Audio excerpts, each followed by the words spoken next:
ജീവിച്ചിരിക്കുന്ന ആളോട് മരണ സർട്ടിഫിക്കറ്റ് ഹാജരാക്കാൻ പഞ്ചായത്ത് നിർദ്ദേശം നൽകി. നമസ്കാരം, കേരള ഡെയിലി ന്യൂസിലേക്ക് സ്വാഗതം. കെ.എസ്.ഇ.ബി. റീഡിൽ ഗുരുതര സംഭവങ്ങളിൽ കേസെടുത്തിരിക്കുന്നു. അതിനിടെ കാസർകോട് മലപ്പുറം വർഗീയ ധ്രുവീകരണവുമായി ബന്ധപ്പെട്ട് സജി ചെറിയാൻ നടത്തിയ വിവാദ പരാമർശം രാഷ്ട്രീയ രംഗത്ത് വലിയ ചർച്ചയായി.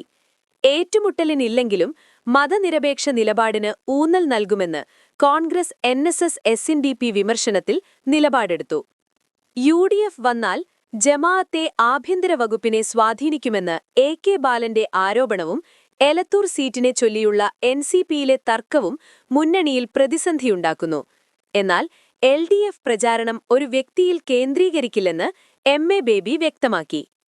മുസ്ലിം ലീഗിന് തലവേദനയായി സീതി സാഹിബ് സ്കൂളിലെ സാമ്പത്തിക ക്രമക്കേടും വീടിന്റെ തറ തകർത്ത സംഭവത്തിൽ CPM ബ്രാഞ്ച് സെക്രട്ടറിക്കെതിരായ കേസും വാർത്തകളിൽ നിറഞ്ഞു. ലൈഫ് മിഷനിൽ അനുവദിച്ച വീടുകൾ 6 ലക്ഷം കടന്നു.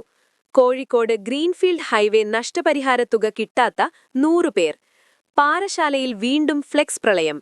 അസൗകര്യങ്ങളുടെ പാതാളക്കുഴിയിൽ എറണാകുളം കോളനി നിവാസികൾ എന്നിങ്ങനെ പ്രാദേശിക പ്രശ്നങ്ങളും രൂക്ഷമാണ്.